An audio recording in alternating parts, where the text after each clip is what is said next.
sans sommeil, épuisés mais toujours déterminés dans le silence d'une nuit que nous trouvions étonnamment calme,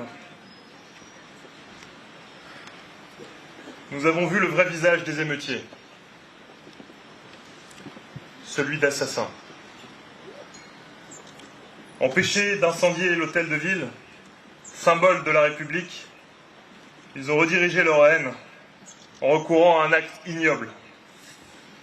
Ils ont voulu assassiner ma femme et nos 2 jeunes enfants dans leur sommeil et les brûler vifs en tentant d'incendier notre maison. Alors permettez-moi un mot personnel, car le plus grand acte de bravoure ce soir-là a été à mes yeux réalisé par une mère, en sauvant des flammes notre petit garçon et notre petite fille. En fuyant avec eux, blessé au péril de sa vie, sa force et son courage a sauvé toute notre famille. Et à cet instant précis, je crois que la République, c'était aussi elle.